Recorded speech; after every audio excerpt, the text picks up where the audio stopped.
Well, did you see the picture from that coach?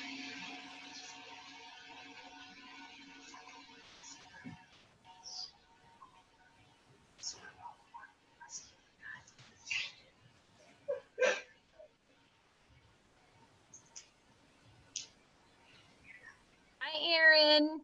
Hello. You all good? You need anything? I think I'm okay. All right, awesome. Thought you were talking to my Aaron. Oh. Nah, different Aaron.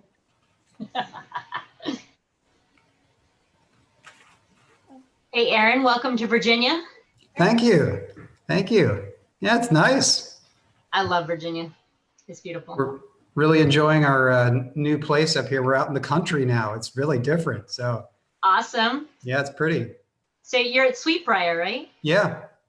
My oldest, Sarah, considered Sweetbriar for a little bit. Oh, did she? Oh, that's Yep. good. Yeah. Yeah, it's such a neat campus. It's really. It's very pretty. Yeah. What do you teach? I work with like admissions and financial aid, sort of Okay. like enrollment area. Okay. All right. Cool. Awesome. Awesome. Yeah. How do your kids like it? I think they like it. I mean, they haven't been able to get out much and see much. Right. But, They hate it and they won't come home. oh yeah, and that too. That's just maybe my feeling for them, though. I miss school so much. Do you? Do you? Yeah, so much. Hey, Zach, how are you? It's good to see you. Good. I'm so sad that we're not in there in person. Yes, me too. It feels like wrong almost. But I'm really glad to see your face, though. Yeah, it's better than nothing. Yes. Oh, there's Mike's new room.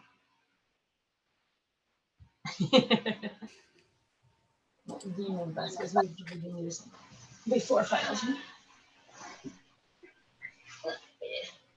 Zach, Hannah, you want to come down?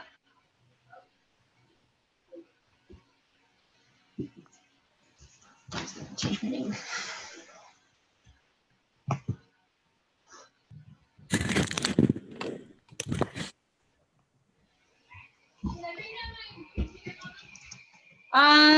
You don't need to right now.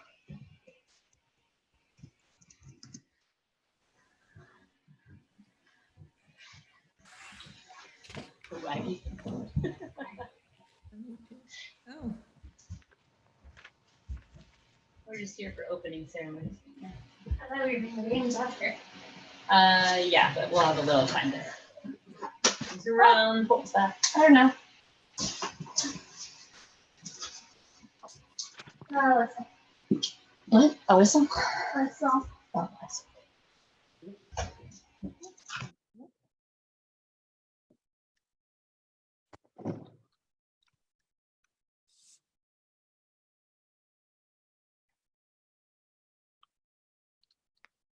Hi, Becky Basco.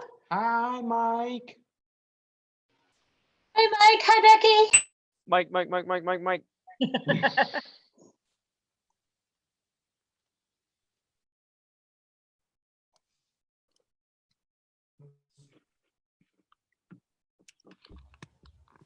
You guys can unmute and talk if you want.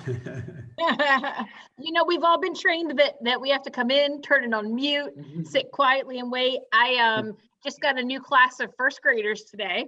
And so tomorrow I get to check out if they understand that mute is a thing. That mute matters. Very fun. Matters. Absolutely. That's what my slide says. Mute matters. Don't mind my messy room. Can you see me from the other angle? I don't see. Laura, you do not look like Mike.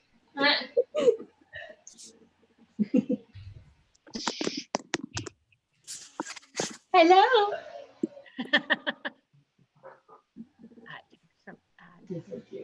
Hello. Here, you sit here. I've told Maine, I don't know if they're coming or not, but I told them. We're here. How many millions of people are there? Now you need to change your name to Mad Mike Basco and his sister. Yeah. We had 3 laptops open for some reason, so that seemed a bit much. That we'd, Well, I mean, my family's currently testing the limits of our internet because both of my parents have committee meetings tonight. So my mom's up in her room on her committee, and my dad's in the basement on his committee, and my sister, because she needs to be with people 24/7, is video chatting with her friends. oh, We have 4 video conferences going at the same time. that's pretty strong Wi-Fi. I look like I should. Yeah, I think the Wi-Fi all across the globe right now is being tested. I have decided to take anything of importance over to the church since we live next door. So anything we do that requires a uninterrupted stream comes to the church. That's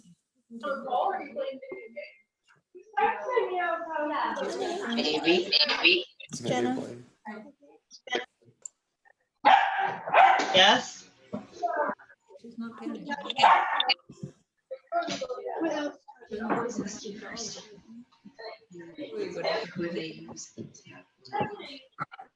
I've seen Vasquez and I've seen. Is our mic off? No.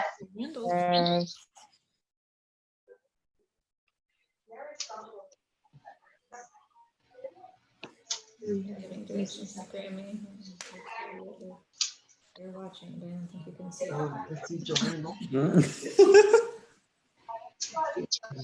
That's the same. Yeah. They'll be live on YouTube later. We don't even have that many of our expected people, and it's already so big. Nina, my business. I am there.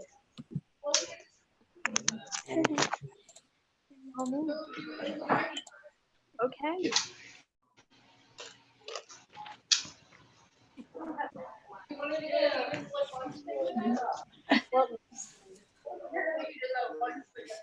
People are popping in like crazy. Hello, Avery. Lady coming? Probably, yeah. Oh, there she is. Jill, do you have Sophie with you? My Yes, ma'am. granddaughter has never seen so many people. It doesn't get smaller than that, does it? What did Jill say? And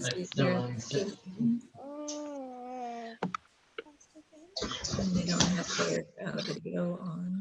Okay. Earlier today. Closer. Once again. Get the laptop out. I don't think so.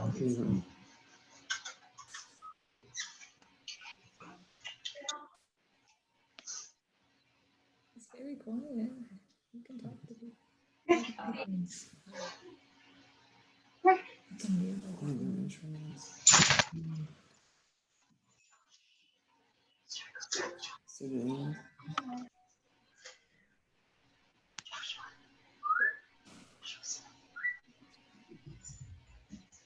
The mooks are watching on the TV.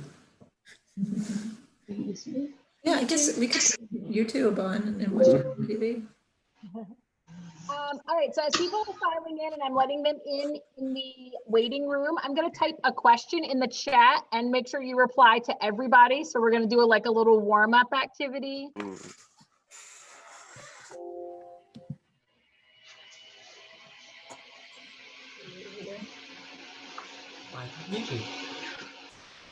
Question in the box is, what are you most grateful for today?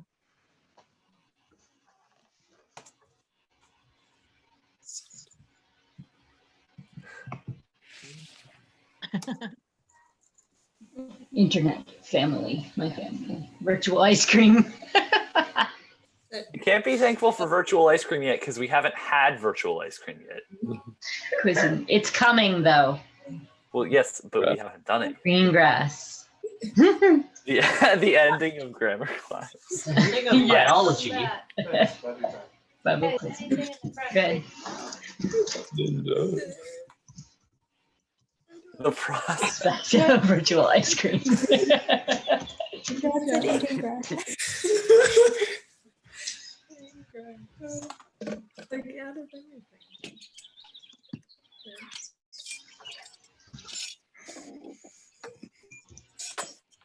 You have to make sure you're on it. I'm trying. Like you're going that way. Letting you know, we're not talking about, we're not thankful for sex. Thankful for family biology. So sex.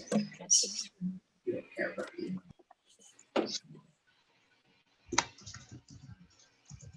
Leaving.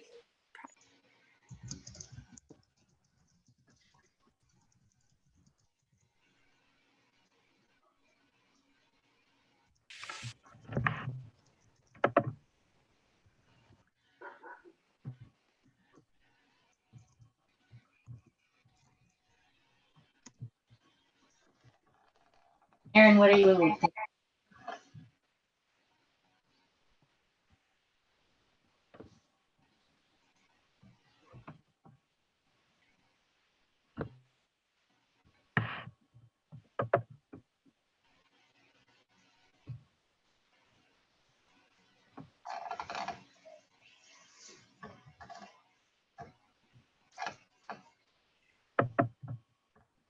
I'm grateful for books. Yes, I need to open the other. Abby, you don't look like Kim.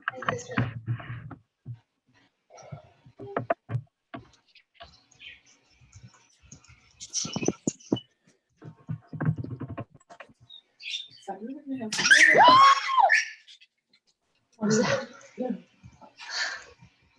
That was somebody stepping on my dog. Oh dear. Seth shocked our dog today.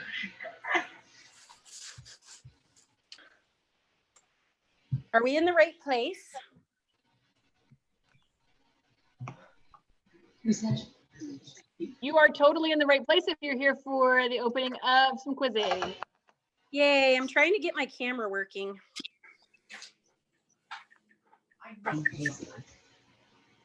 Lori, what's your granddaughter's name? Everly Rose. Everly Rose. Aw. There you go. She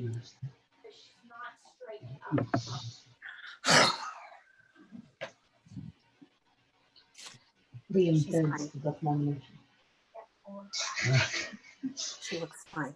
All right, those of you that just tuned in, we are answering a question in the chat. What are you grateful for today?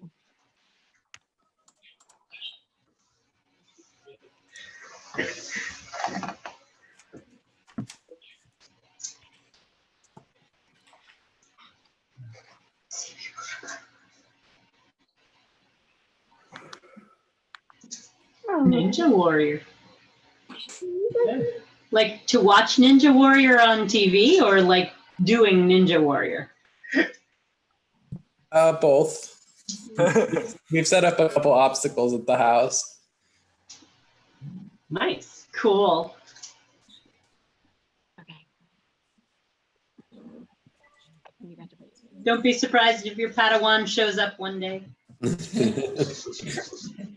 Chick-fil-A, amen. Dude, where's the nearest Chick-fil-A to my? I have no idea where the nearest Chick-fil-A to my house is. I'm gonna go look it up right now. Not close to Not- you. not close. Not close. Otherwise, we would have gone to Chick-fil-A already. We don't even have a Chick-fil-A in our state. I'll be lucky. Yeah, tell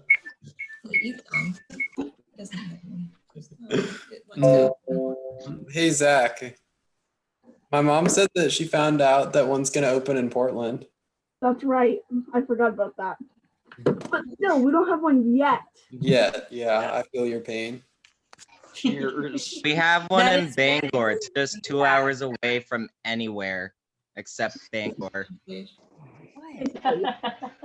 Why are you giving me a death? What did I just hear? There's a Chick-fil-A Mine in here in Bangor, Florida is Zach. also like 2 Yeah, hours away. Not anywhere I can easily go to. Come say hi. I live like 4 hours away from there, Daniel. You live like 2.5 hours away. Don't get. I'm looking it up right now. We're on. I think that's 2 people that are now looking up the nearest Chick-fil-A. I think our nearest Chick-fil-A is 20 minutes away. Okay, Well, so the aren't nearest you lucky? Chick-fil-A to me.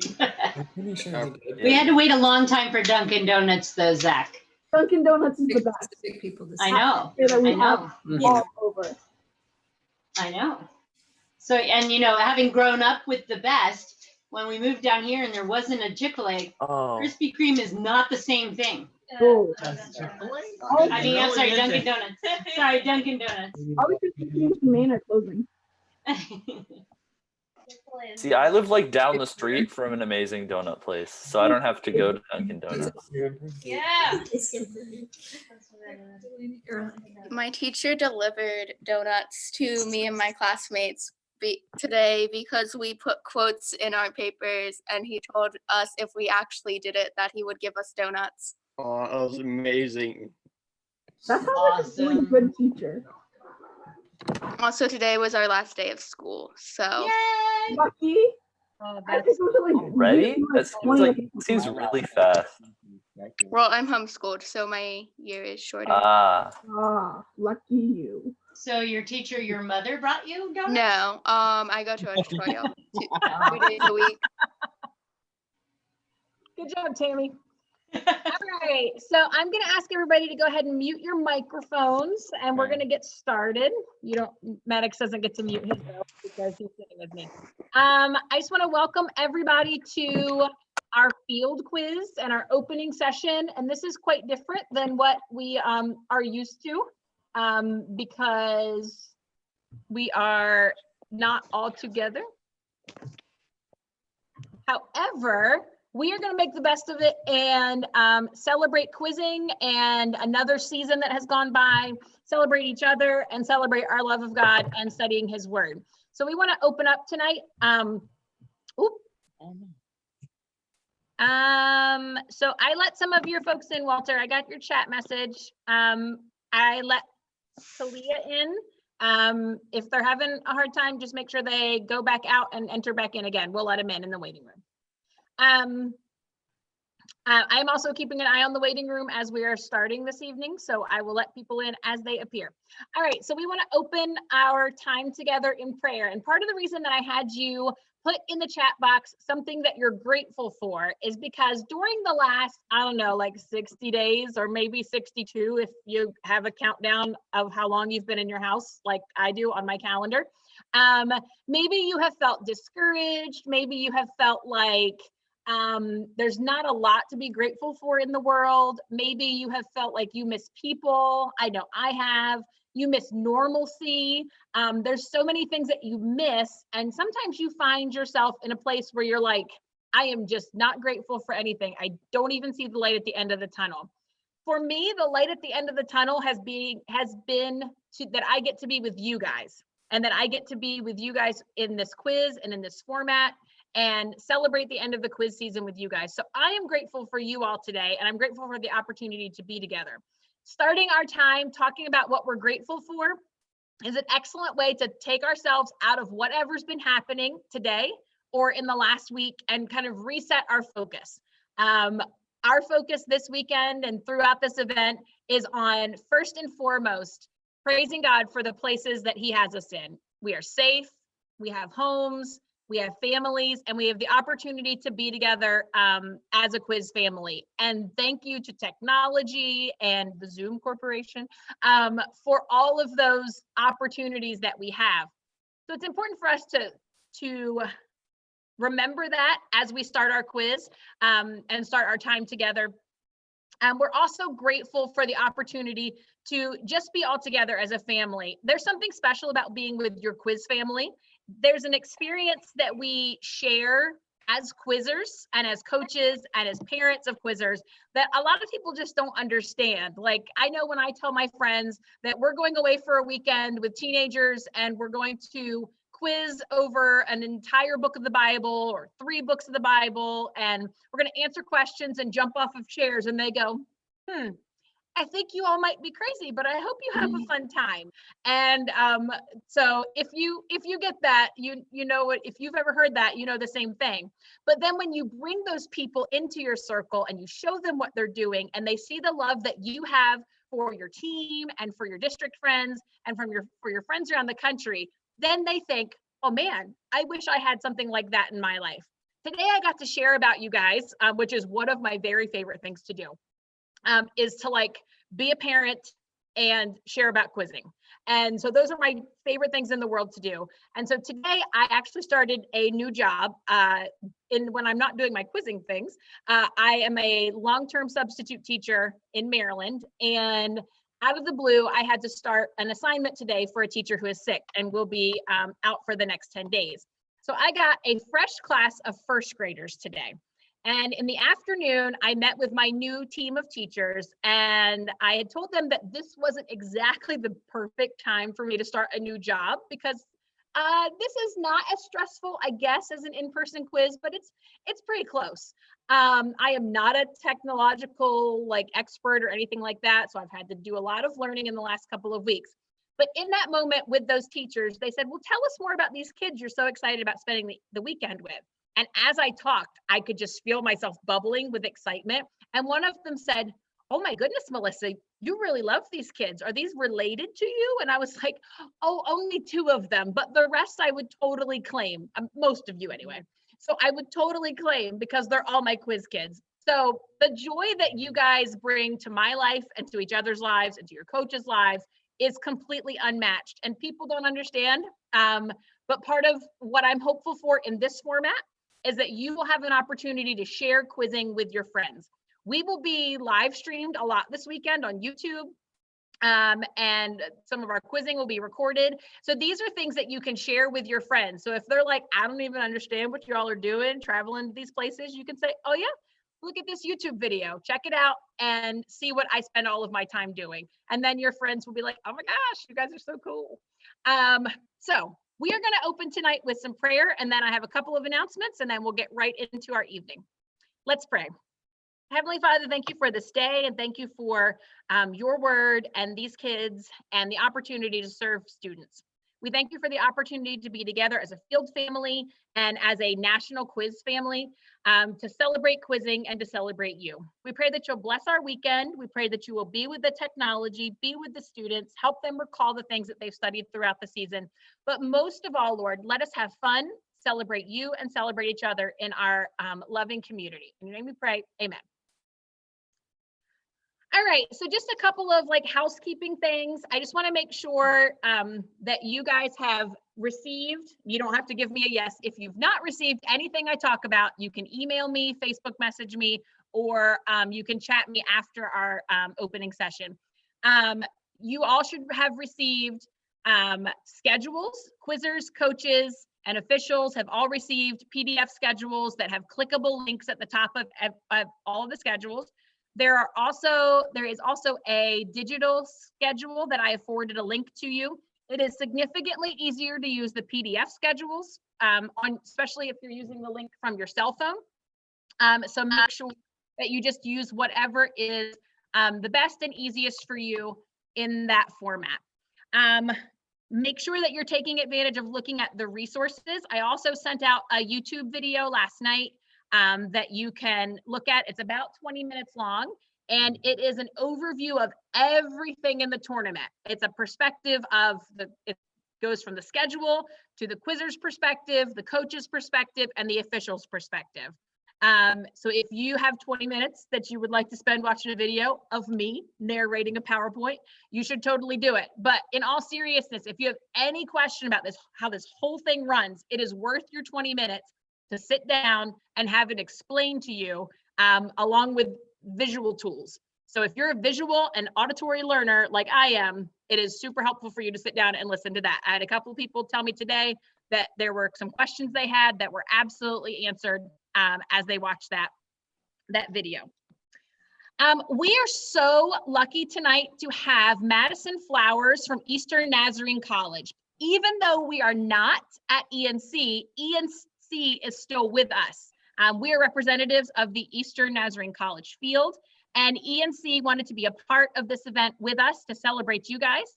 So we are going to invite Madison to share with us a little about ENC, bring greetings to you from ENC. Some of you who are new to Zoom, if you turn your Zoom into speaker view, then you will see the person who is speaking big on your screen as long as everybody else is muted. That's why it's important for everyone to mute. So I'm going to mute my mic and Madison is going to take over. Thanks, Melissa, and hello, everyone.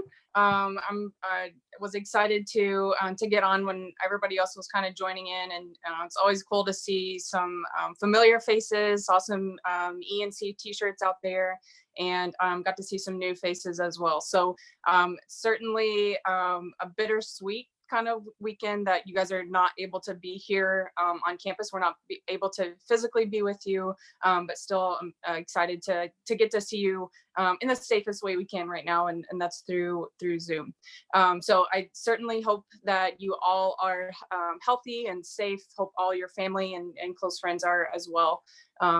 I just want to first recognize Melissa and all the other adults and leaders that can make a virtual quizzing competition happen, because that has got to be some of the most innovative and creative minds in that to make that this event happen. So props to you guys for sure. But it is so good to be with you. I won't take too much of your time. Again, it's very disheartening to us a little bit that you guys could not be here with us on campus. It was literally kind of a perfect day weather-wise. It would have been just awesome to have you guys all here. It always is, and we certainly have missed that significantly this weekend. But again, glad to be here with you this way. We also recognize that many of you have had to miss out on lots of significant life events over the last couple of months, or you will be in the next upcoming months.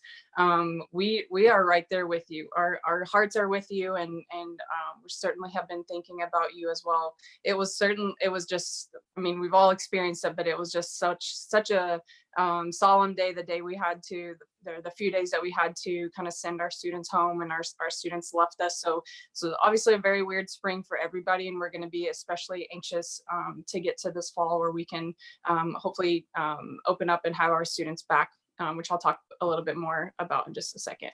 So it is certainly great to be able to connect with you this way. Just to remind you that how much ENC loves you and values you. We still want to interact with you. You know, as you guys are getting older, and some of you I know have been quizzing for a while now because I've seen you multiple times. As you guys are building, you know, getting up to, you know, your sophomore, junior, senior year, especially in high school, you're going to be looking at colleges, and whether you're there and whether, no matter how seriously you're thinking about it, you just have questions or you just want to chat, we still want to interact with you. We have virtual events. I actually had a virtual event earlier this afternoon with a large part of our incoming class this fall. We have a video tour of campus that's up on our admissions website that you can check out. We're meeting with students one-on-one via FaceTime, Zoom, kind of whatever works for students. Our team is meeting with them as much as possible. We're having virtual student hangouts, both with groups of prospective students or with prospective students and current students. And so we're trying to get that, still trying to make that happen, and have a few of those for the rest of the summer, so that prospective students can hear directly from current students. You know, hear what is it like. It's one thing to talk to me as an old person who is not and was not a student at ENC. But it's another thing to hear from another student who is currently here, to hear what it's like. What is life really like here? So we're having hangouts virtually in that way. We're trying to think of all kinds of different ways to be engaging and to still make those interactions happen, for sure. Many of you already know how special this place is. Many of you guys have been here at least once, probably multiple times. It is truly a community that cares about our students. We're passionate about building our students as whole people, not just about academics, although that is obviously a major part of what you would come to ENC for.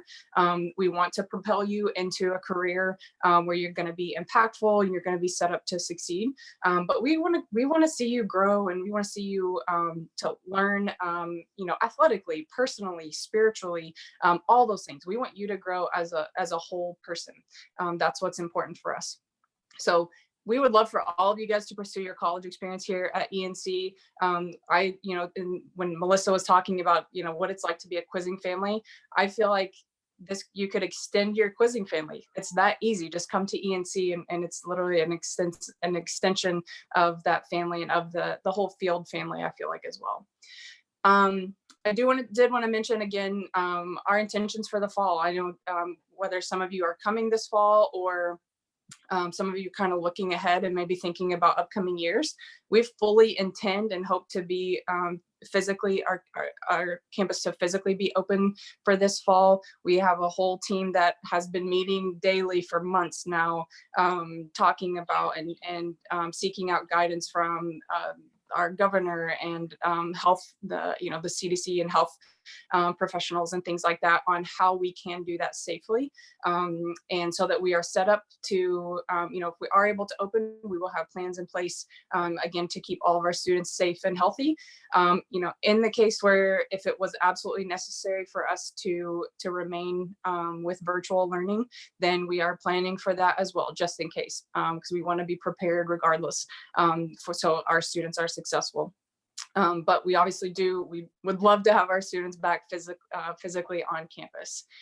So we are eager for that. We definitely miss our students. Like I said, it was very hard to see them go so abruptly a couple months ago. And so we will if it's, I don't know if we'll be able to hug people, but if we can have one huge group hug come August, the end of August, then that's certainly what will happen. We especially miss our Nazarene Field students. It was weird not to have FOL, not to have you guys here this weekend and things like that. So I'll reiterate it again. You guys are loved, you guys are valued, and it is really you guys that make our campus here so special. It's our students here that were in your shoes or that were in and amongst you in your field and in your districts. It is those students that make it so special here. So as you begin your competitions this weekend, all of us at ENC want to wish you luck. We again know that you're loved regardless of what the end results are, but we also know that you're competitors. So we're also excited to get to offer scholarships to the top 10 finishers of this weekend. So I'll be back on Sunday. I think it will most likely be me, maybe one of my colleagues, but we'll be back on Sunday to present those scholarships. So we're excited to be able to do that as well, but certainly wish you luck. But also more importantly, just know that we love you and we miss you, and but it's great to see you in this way. So thank you.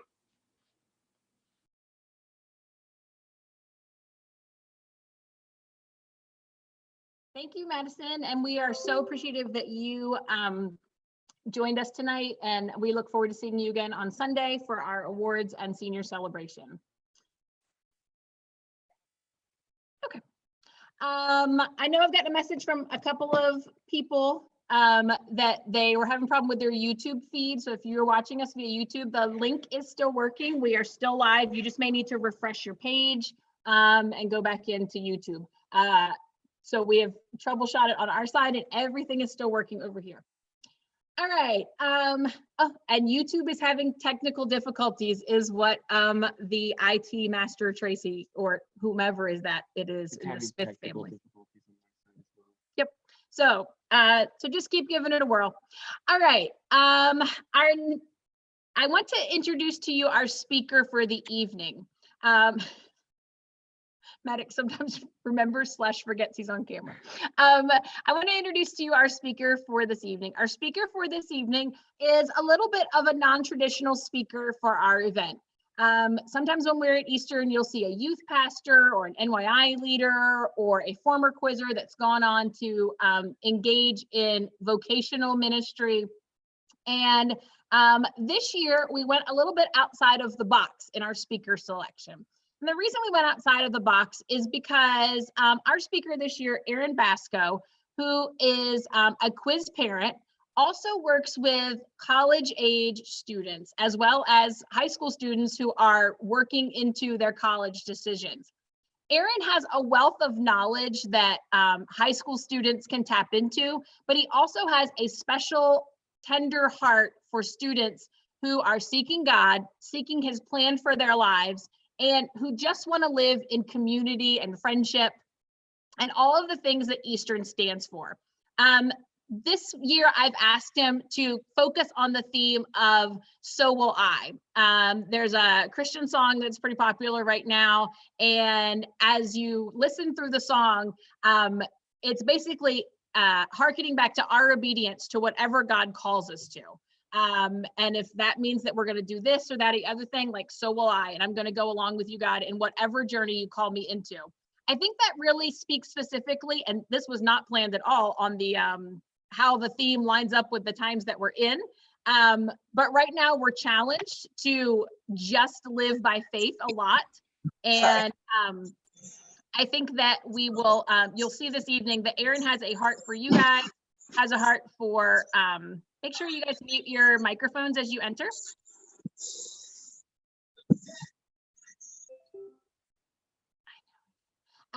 That Aaron has a heart for students, has a heart for the mission of our field, and he's raised some pretty dang cool kids too, along with his wife Becky. I'm going to give her most of the credit, but Aaron's also pretty fantastic.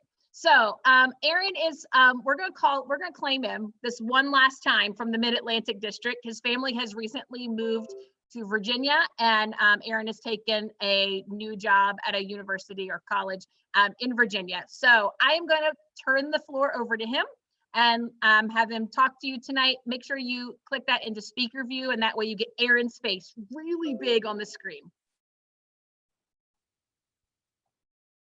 Hi, everybody. Yeah, just what you wanted, my face really big on the screen, right? Well, thank you for giving me the chance to talk with you tonight. And thanks, Melissa, for inviting me to do this. You know, it's funny, I was thinking about the different times that I've been to like regional quiz events and things like that. And there's always a part in the beginning where the person kind of gives their credentials, right? They kind of say, well, you know, I was a quizzer, and so, you know, I did this and I remember that, or that kind of thing. Or somebody introduces and says, well, I was never a quizzer, but I really respect what you all do, and it's amazing and wonderful, and I don't know how you do that. So I was thinking about me, and I thought, you know, I don't really fall into either of those camps. I wasn't, you know, a quizzer, but I do understand a little bit about it because of my experience. And so I think what I'm really going to claim is just that I'm a quiz dad. And I'm sort of an accidental quiz dad. So those are my credentials, right? I started out, I didn't know anything about quizzing. There was a quizzing program in the church that we were attending, and my son, Mike, got interested in doing it. And the youth pastor at the time, as we were kind of signing him up to do that, came up to me and said, you know, it'd be great if you could maybe support once in a while. You know, sometimes I can't always make all the, you know, the quiz programs, and, you know, it'd be great if you could just fill in once in a while. And I said, oh, sure, I'm sure I could probably do that. And the next time he saw me, he said, great, you said you could fill in, so I signed you up to go to quiz camp. You're driving the van and staying overnight with all the kids. And I thought, oh man, what have I signed myself up for, right? So my quiz experience has sort of progressed as I've gone through this, right? I started out and really I was just the van driver. And I just got people back and forth where they needed to go. And then I started helping out as like an assistant quiz coach, and, you know, just did a little bit more and a little bit more. And then as I've gone along, I've had, you know, more and more experiences. We got involved. We didn't even know the first time around that there was such a thing as a field quiz, right? And that we got involved in different pieces of it and kept going. And eventually I did things like quizzing myself in a mix-up quiz, which was quite an experience. I got really competitive and sort of surprised myself at how hard and how exciting it was. And then I knew that I really was in when I was trusted the first time to do the stats at the field quiz. And just, boy, that was major. I felt like I really had, arrived in my quiz dad role. And then, even this past year, really what I thought was sort of the epitome. How could it get better than the stats piece, right? But then, I was fortunate enough, I feel really bad because Mr. James Moots got sick and couldn't go to the St. Louis quiz. And at the very last minute, I got to fill in. So thanks, Mr. James. I'm sorry you had to get sick for me to do that, but I'm very appreciative at the same time. And I got to drive everybody down there in the van. And that was great. And so I thought, well, nothing could get bigger than that, right? But tonight being invited to talk and to talk with all of you, I thought, well, really, this is more like, the big honor in quizzing is to represent all the, quiz family members out there and getting a chance to speak to you. So that's what I'm going to do tonight. Going on the theme of So Will I, and I want to share something with you. It's so cool when God just like drops something in your lap. And I think when Melissa asked me to talk tonight, I really didn't know what I was going to talk about. And then within a couple of days, I felt like God just gave something to me to talk about. And so I want to share that with you tonight. There's going to be a point you have to pay attention a little bit, because there's a point where I'm going to need somebody's help. I'd love to have somebody do some quoting for me at a certain piece. So pay attention and just kind of cue in when that time is there. But what I want to talk to you tonight on the So Will I theme, it really started for me thinking about just before all this kind of craziness happened and we couldn't go out and do anything fun. One of the last fun things that I went out to do was Mike and I went out to see the last Star Wars movie at the theater. So we have any Star Wars fans, just wave at me if you don't want to, okay, some Star Wars folks. This is going to be helpful, right? And you might actually have to tune in and help me with something. So we went to see the movie, and coming out of the movie, Mike can tell you, I had this like big aha moment, right? Which it was so strange. I came out and I kept thinking, okay, here are these people in the movie, right? And they are like, they spend their whole lives like running, right? Fleeing from things, getting away from stuff. Like they go from planet to planet, and their whole life is one big, like crazy, sort of adventurous, but really hard, right? Like they never rest. They just kind of, are on the run all the time. And yet somehow they figure out how to be like joyful, how to be happy, how to have like find companionship and work together and care about each other, even in the midst of all this craziness. And some of you who've seen the movie, there's a line kind of near the end, and there is one of the younger characters from the newer movies is talking with one of the characters from like the older movies, right, about the old days. And he says, how did you do it? You did all this stuff. How did you do that? And does anybody remember what he says? Liam, I see you raising your hand, right? I mean, I think that's pretty much it. We had each other, I think. We had each other. Excellent. Yeah, we had each other, right? And we did it together, right? So hold that thought for a minute, because we're going to come back to that. But think about that Star Wars. So they're struggling in their whole life, and yet something holds them together, and they're able to find joy in the middle of it, right? Okay, so I came home and I shared this big thought and idea that I had, and I was talking with Laura, my daughter, about it. And when I shared it with her, she had this really interesting insight. She said, that sounds a lot like Hebrews chapter 11, verse 13. And I said, oh yeah, I love that section, right? I'm going to go back and reread that. So you have this section. I really love Hebrews 11. I think about it like as the center of the whole material, right? That it kind of encapsulates everything we're talking about. So does anybody want to quote for me Hebrews 11, 13 through 17? Anybody want to jump in? Ruthie, are you jumping in? I would love to, but I don't want to take it from anybody. Go ahead. These people were all living by faith when they died. They did not receive the things promised. They only saw and welcomed them from a distance, admitting that they were foreigners and strangers on earth. People who say such things show that they are looking for a country of their own. If they'd been thinking of the country they had left, they would have had opportunity to return. Instead, they were longing for a better country, a heavenly one. Therefore, God is not ashamed to be called their God, for he has prepared a city for them.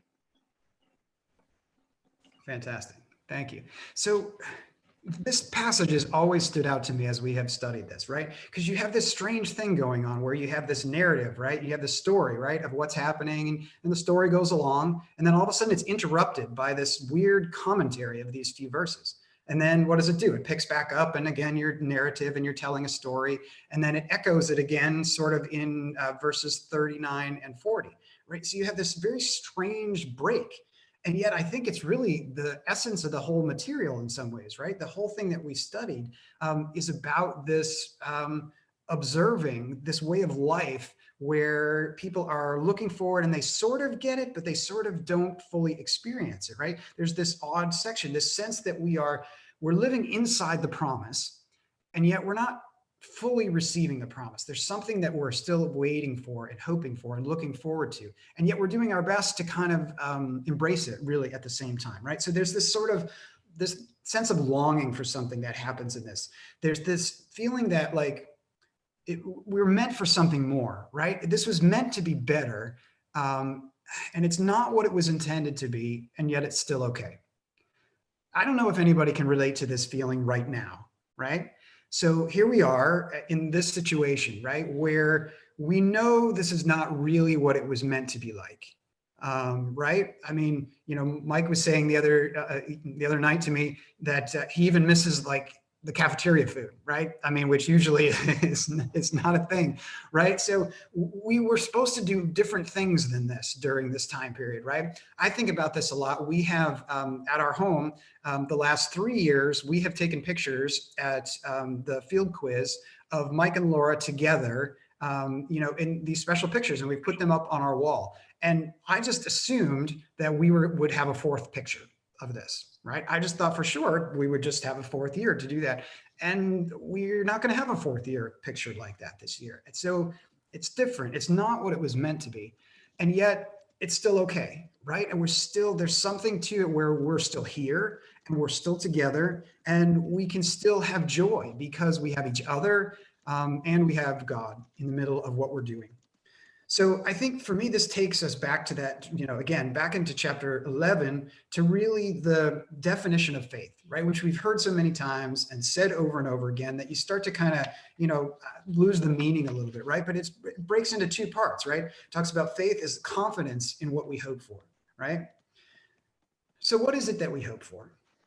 I think the first thing that our minds typically go to are the small things, right? The daily hopes, right?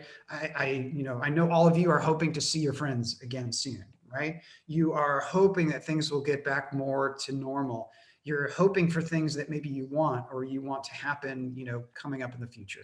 And those are all good hopes, but it's probably not the kind of hope that the author is really talking about here, right? Those are big hopes, right? The real hope is that we're not wrong in hoping that life has this deeper sense of meaning, right? That it fits, that it makes sense, that it's about something that's really important. And it's a hope that we have this great future ahead of us, right? That we have something to look forward to that is going to make all the challenges that you may be experiencing even right now, it's going to make those challenges and those struggles worth it.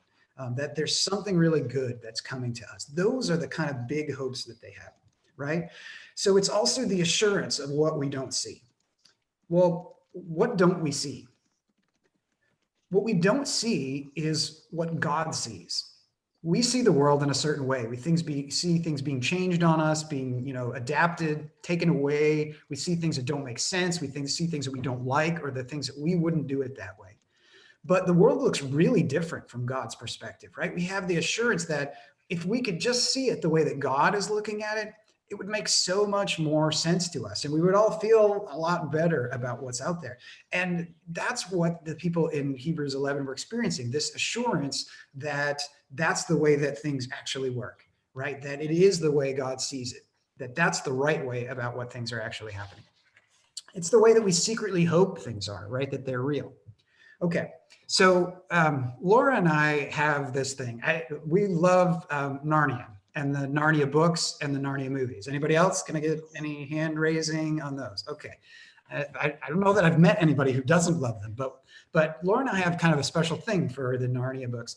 And we've talked about often that when you read a great Narnia book or you watch one of the movies or something like that, when it's over, you just feel awful.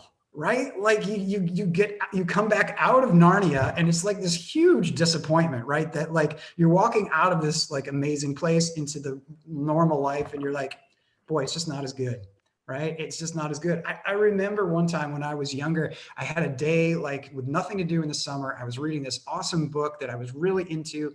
I was out like on the porch swing and I just spent the whole day reading the book. It was great. But then I got to the end, and at the end of the story, the person was pulled out of a magical world back into the regular world, and that was the end of the book. And I was just like, for the next 2 or 3 days, I was just totally disappointed. And it just sort of stuck with me, right? That this letdown of not being in sort of the Narnia-like place again was just, it was really sad.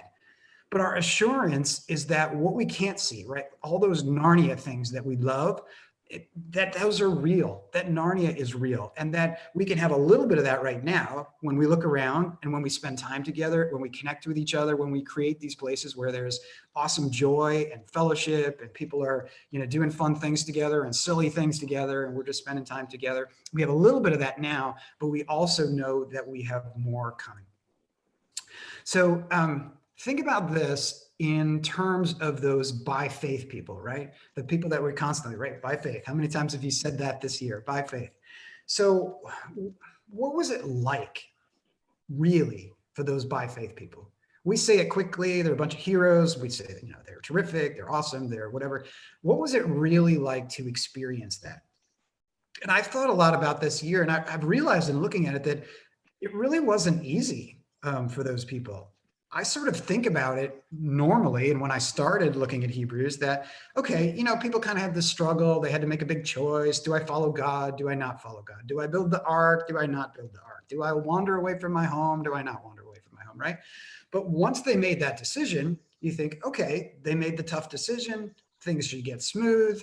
God's with them. It should all go easy. Right. But I think we know from the real stories that that's not what happens, right? So Noah makes the decision, he obeys, and then he spends the next 100 years getting laughed at and wondering if he's doing the right thing, right? Abraham wanders away from his home. He makes this big choice, and it doesn't get easier. He's still wandering away from his home. He gives up stuff, that kind of thing. When you think about these people, it was hard, and it continued to be hard. It wasn't like that was over, right? They gave up stuff. They wondered, did I do the right thing with my family? Did I, make this hard on them in some way? These are sort of challenging. They gave up family. They had things taken away from them. It was hard. But what did they have? Well, they had confidence in what they hoped for. They had confidence that God had given them what they needed, right? Which was himself and others. This sort of fellowship of believers that we see all the time in quizzing, and that we see also as we look back at Hebrews in the sort of role of heroes, right? That we look at and we're like, man, we're in fellowship with them. We have the same kind of family. We belong to that same family that they're a part of. So we have this confidence. We also have this confidence that there is something better coming, that this is going to make sense, that when we get a little bit further down the road, we're going to look back and see, oh, God knew what he was doing, and he was blessing us in the middle of this really messy place that maybe we're all sitting in right now, right? We're going to look back and say, God had this under control. We didn't feel like it, but he did. And ultimately, we're going to go even further forward, and it's all going to really make sense as we do that. And then they also had assurance that the people who are in this group, that these are heroic people, right? They were in the midst of tragedy and setbacks and all this kind of stuff, but they still found disappointment. And they, like right in the middle of that disappointment, they were able to still find hope, and they were able to still find joy and connection with other people. And we have that same kind of assurance, right? That we are like the people in Star Wars, right? That we may spend our lives running and chasing and, being in this sort of crazy adventure that we don't really ask for. And yet in the middle of it, we can find companionship, and we can find joy, and we can find things like that. We are the people of Narnia, right? That are in a better world and seeing those little pieces around us. And we are the people who are in Hebrews 11, who are trying to do heroic things in the midst of a world that doesn't always make sense to us. So Hebrews 11 tells us that they saw this and they welcomed it from a distance. So will I do that? Will I live that way? Can I live that way? Can I look forward to the heavenly country that's coming, right? When things are going to totally make sense. But in the meantime, can I look forward to these sampling the joy that is around us? That is a small reflection of that awesome thing that's coming for us. Can I do that and live like that? All right. So let's think about our theme. So will I.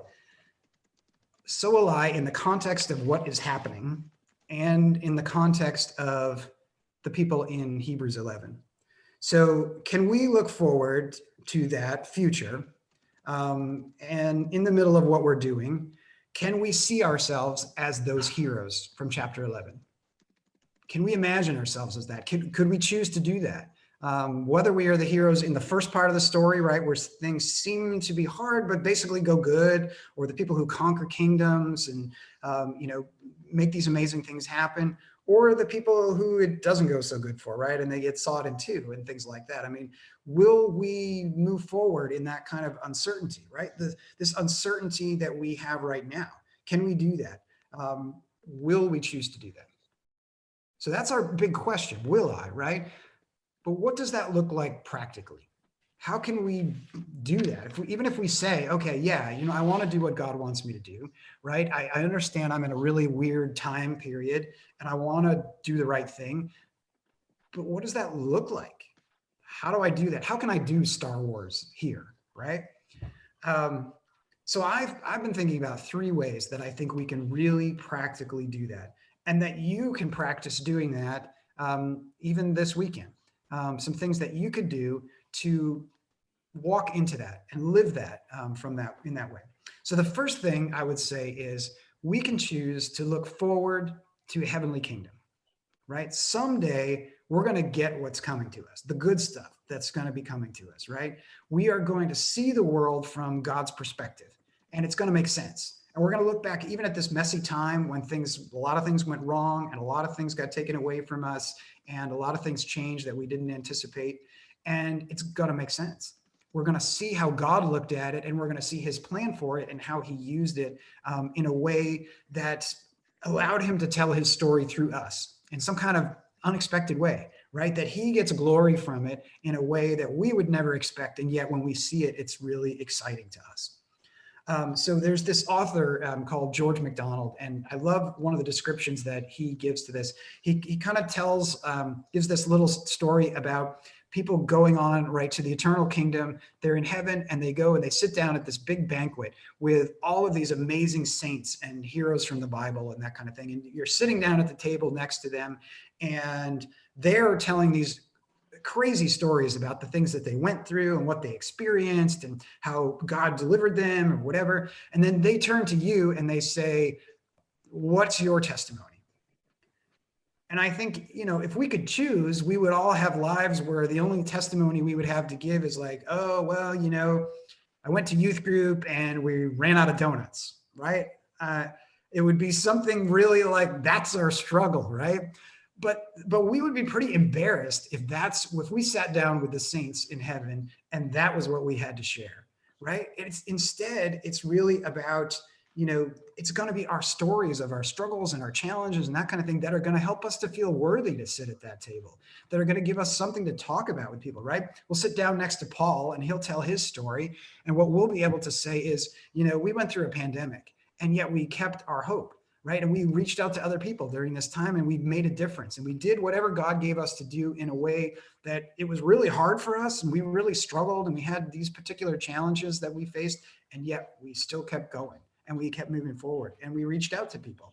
And that is going to make it a different experience for us. So the first thing that I think you could do, you can take a second right now if you want to start thinking about it, but this weekend, think about it and say, okay, if I'm thinking through chapter 11, how would I add a verse about me to that list?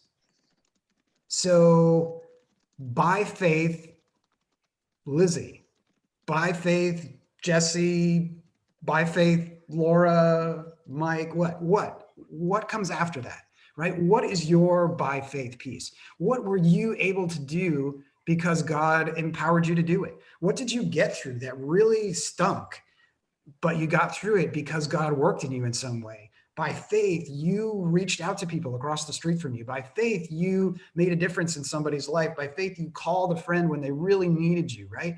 What is that? So think about that. Just take 10 seconds and think what it would be my by faith verse.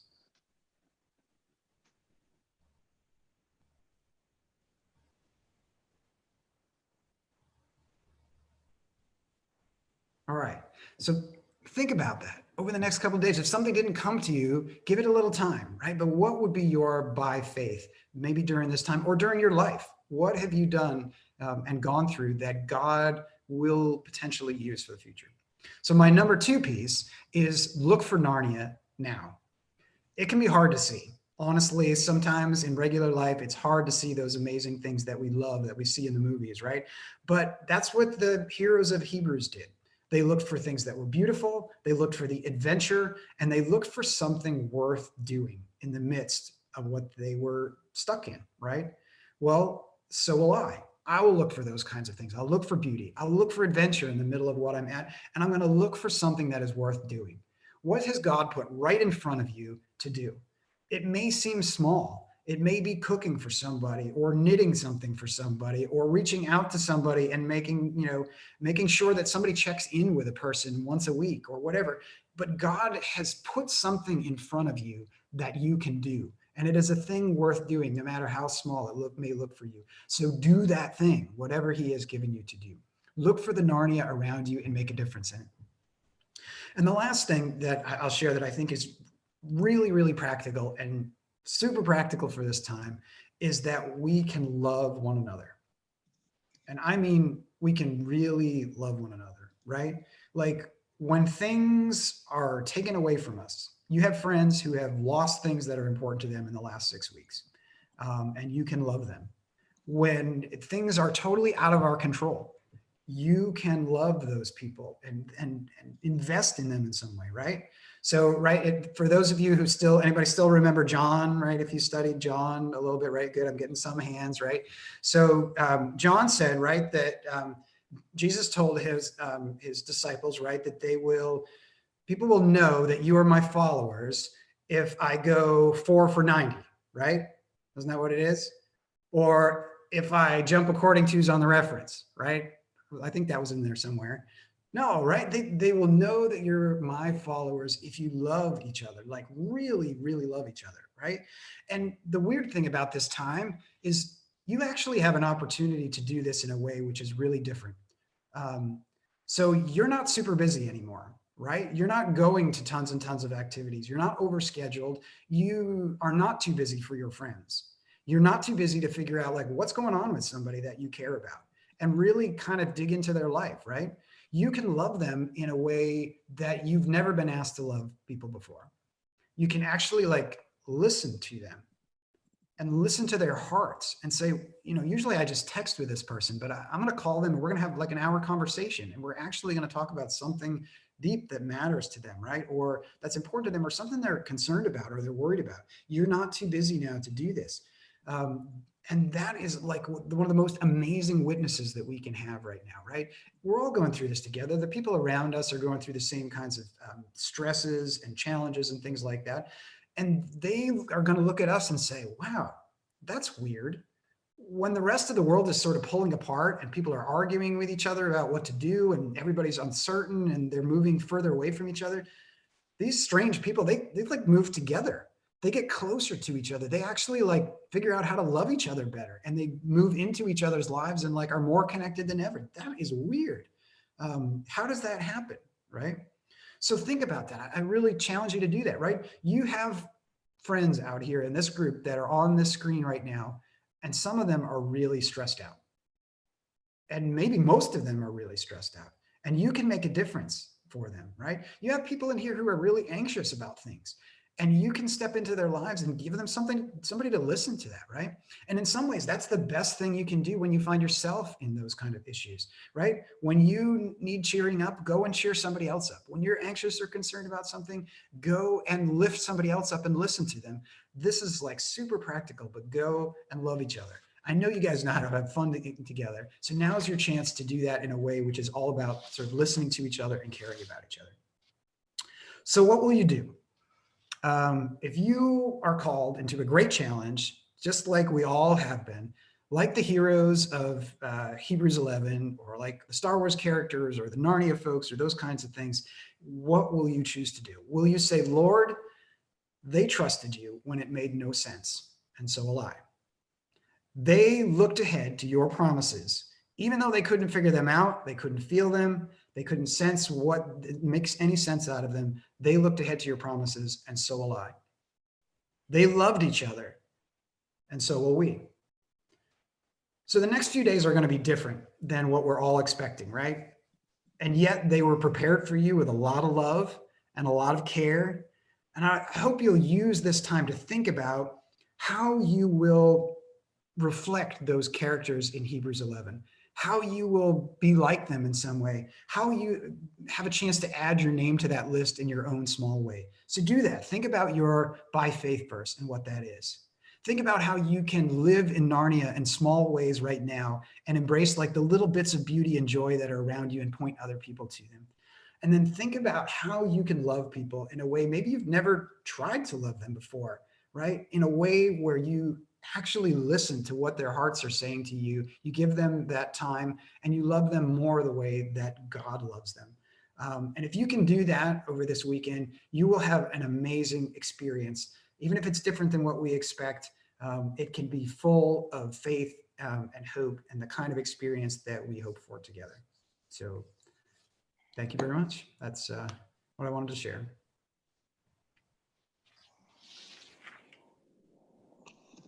So, and thank you to those of you who chimed in for me.